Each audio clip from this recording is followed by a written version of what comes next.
Kasus yang mengguncang tidak hanya Inggris tetapi juga Pakistan ini terjadi pada tahun 2003. Shafi Lea Ahmed lahir pada tanggal 14 Juli 1986. Ayah Shafi Lea, Iftikhar Ahmed, berasal dari distrik Gujarat, Pakistan. Pada usia sekitar 20 hingga 22 tahun, Iftikhar pindah ke Inggris untuk bekerja. Saat tinggal di sana untuk sementara, Iftikhar jatuh cinta dengan gadis Inggris dan menikahinya. Segera setelahnya, dia menjadi seorang ayah. Tetapi ketika Iftikhar kembali ke Pakistan dan memberitahu keluarganya tentang pernikahannya, mereka tidak menerimanya. Keluarga Iftikhar malah memaksanya untuk menikahi gadis Pakistan. Meskipun awalnya menolak desakan keluarganya, dia akhirnya menyerah. Iftikhar lalu menikahi seorang gadis Pakistan bernama Farzana. Setelah pernikahan tersebut, Iftikhar kembali ke Inggris, dan setelah memberitahu istri pertamanya tentang pernikahannya di Pakistan, mereka bercerai. Setelah beberapa waktu kemudian, Iftikhar mengajak istri keduanya, Farzana, datang ke Inggris. Iftikhar mulai tinggal bersama istrinya di kota Bradford, West Yorkshire. Di sinilah pada tanggal 14 Juli 1986, Shafi Lea Ahmed lahir. Tak lama setelah kelahiran Shafi Lea, keluarga itu pindah ke kota Warrington. Di kota ini, Shafi Lea dibesarkan dan menempuh pendidikannya. Di sini juga, 2 adik perempuannya lahir. Meskipun keluarga Iftikhar tinggal di Inggris, tapi pada hari libur, Iftikhar biasanya datang ke Pakistan bersama keluarganya untuk berlibur. Waktu berlalu hingga tahun 2003, di mana Shafi Lea berumur 17 tahun dan sedang melanjutkan studi di bidang hukum. Cita-citanya adalah menjadi seorang pengacara. Ketika Shafi Lea dan kedua adiknya libur, pada 18 Februari 2003, mereka sekeluarga pergi berlibur ke Pakistan. Saat kunjungan itu, mereka juga menghadiri sebuah upacara pernikahan keluarga. Namun hanya beberapa hari setelah acara pernikahan itu, terjadi insiden besar pada Shafi Lea. Dia ditemukan meminum cairan pembersih lantai yang menyebabkan tenggorokannya seperti terbakar. Awalnya dikatakan bahwa Shafi Lea meminum cairan pembersih itu karena orang tuanya memaksanya untuk menikah dengan seorang pemuda Pakistan. Karena paksaan ini, Shafi Lea meminum cairan pembersih dengan niat untuk mengakhiri hidupnya. Tetapi kemudian, orang tuanya mengklaim bahwa seseorang telah menuangkan cairan pembersih ke dalam botol air yang biasa digunakan untuk air minum. Dan dalam kegelapan malam, Shafi Lea salah mengira itu adalah air dan meminumnya. Karena kesalahan inilah, Shafi Lea harus menanggung banyak kesakitan. Alhasil dia masuk rumah sakit di Pakistan. Karena luka yang dialami Shafi Lea cukup parah, dia harus lama dirawat di rumah sakit. Iftikhar terpaksa membawa kedua anak dan istrinya kembali ke Inggris. Sementara Shafi Lea harus tinggal di Pakistan untuk perawatannya. Beberapa bulan kemudian, pada 27 Mei 2003, Iftikhar mengatur kepulangan Shafi Lea ke Inggris. Dari bandara, Shafi Lea langsung dibawa ke rumah sakit menggunakan ambulans. Setelah beberapa bulan menjalani perawatan, tenggorokan Shafi Lea sembuh dengan cepat dan dia melanjutkan kuliahnya. Di samping kuliah, dia juga melakukan pekerjaan paruh waktu. Tetapi pada tanggal 18 September 2003, seorang dosen memperhatikan bahwa Shafi Lea Ahmed tidak datang ke kampus selama seminggu terakhir. Pihak kampus mencoba untuk menghubungi Shafi Lea melalui telepon, tetapi dia tidak dapat dihubungi. Ketika dosen itu menanyakan hal ini kepada orang tua Shafi Lea, mereka mengatakan bahwa Shafi Lea tidak ada di rumah selama seminggu terakhir. Putri mereka telah hilang selama seminggu, dan orang tuanya belum mengajukan laporan apapun tentang hilangnya Shafi Lea, yang menurut dosen itu sangat aneh. Segera, mereka meminta bantuan polisi untuk memeriksa keberadaan Shafi Lea.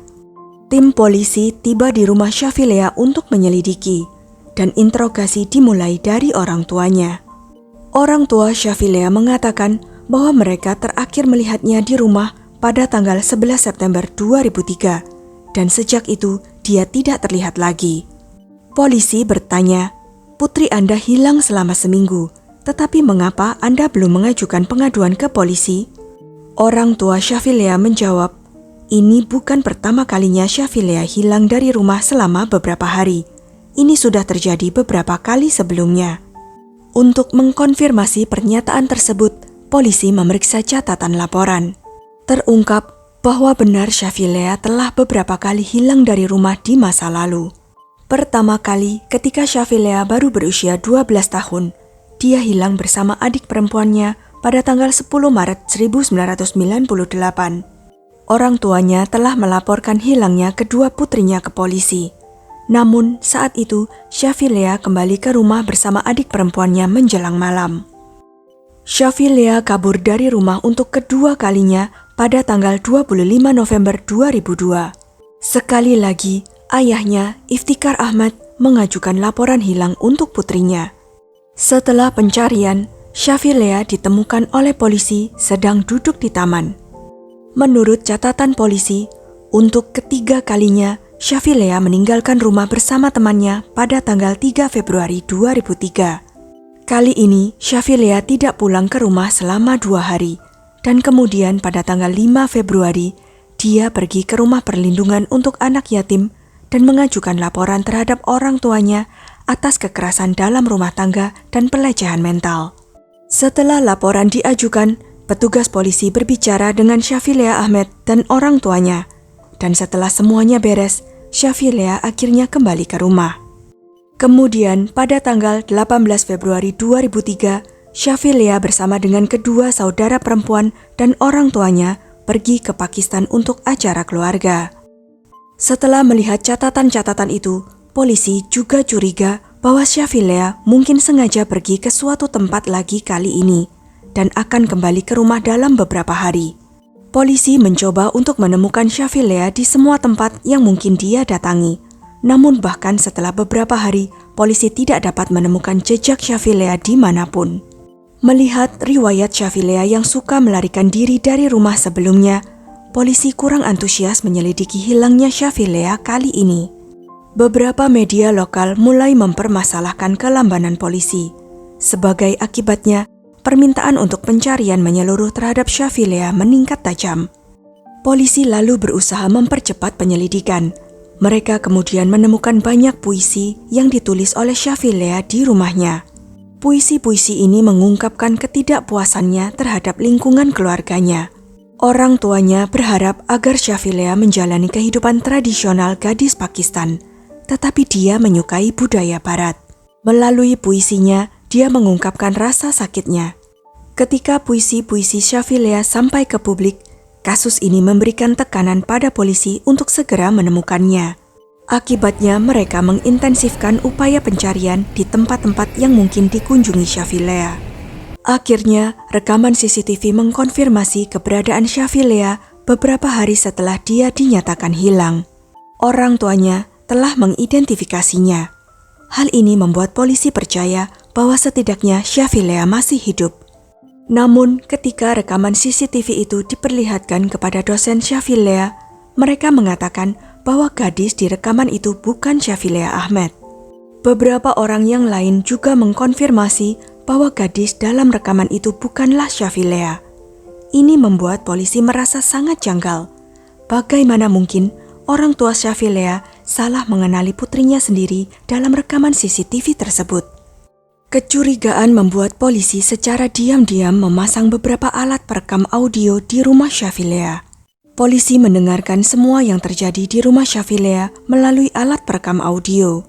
Suatu hari, terdengar Iftikhar berkata, "Di Inggris, jika kamu membunuh 40 orang dan tidak ada bukti yang memberatkanmu, maka hukum di sini tidak bisa berbuat apa-apa terhadapmu." Di lain waktu, Iftikhar juga terdengar mengatakan, "Jika polisi mengumpulkan sampel DNA dari dalam mobil, apa yang bisa terjadi?" Selanjutnya, alat perekam audio menangkap beberapa percakapan mencurigakan yang mengarah pada kemungkinan ayah Syafilea ada hubungannya dengan hilangnya putrinya. Polisi kemudian menggunakan rekaman audio itu sebagai bukti, dan pada tanggal 18 Desember 2003, polisi menangkap Iftikhar, istrinya Farsana, dan 5 anggota keluarga lainnya atas tuduhan pembunuhan terhadap Syafilea dan menyembunyikan tubuhnya. Polisi menangkap orang-orang ini semata-mata karena kecurigaan. polisi berharap bahwa selama penyelidikan, beberapa bukti nyata akan ditemukan terhadap orang-orang ini. Namun kenyataannya tidak ada bukti yang ditemukan terhadap orang-orang yang ditangkap, dan pada akhirnya polisi terpaksa melepaskan mereka semua. Sudah setahun berlalu dan masih belum ada bukti dalam kasus hilangnya Shafie Leah Ahmed. Sementara itu, banjir terjadi di sepanjang sungai Kent yang terkenal. Ketika banjir terjadi, jenazah seorang gadis yang hanyut ditemukan di tepi sungai dalam kondisi yang sangat memprihatinkan. Jarak antara tempat ditemukannya jenazah dan di mana Shafie Leah menghilang adalah 112 km. Untuk memastikannya, sampel DNA diambil dari jenazah dan kemudian dicocokkan dengan DNA Iftikhar dan Farsana, dan hasilnya benar-benar cocok. Itu berarti jenazah tersebut adalah Shafie Leah Ahmed yang selama setahun terakhir ini mereka cari. Selama itu pula, polisi tetap menaruh kecurigaan pada orang tua Shafie Leah, tetapi tidak mempunyai bukti yang cukup kuat. Karena itu, sekali lagi orang tua Shafie Leah ditangkap dan diinterogasi. Persidangan kasus ini juga dilaksanakan, tetapi tidak ada tuduhan yang dapat dibuktikan terhadap mereka, yang membuat polisi sekali lagi harus melepaskan mereka. Polisi kemudian menahan beberapa tersangka lain dan melanjutkan penyelidikan, tetapi meskipun banyak upaya, polisi tidak dapat menemukan bukti pembunuhan. Seiring berjalannya waktu, orang-orang perlahan mulai melupakan kasus Shafie Leah Ahmed. 7 tahun berlalu sejak Shafie Leah menghilang pada tahun 2003 dan ditemukan meninggal. Keluarga Shafie Leah sudah melupakan kejadian tersebut dan sibuk dengan aktivitas sehari-hari.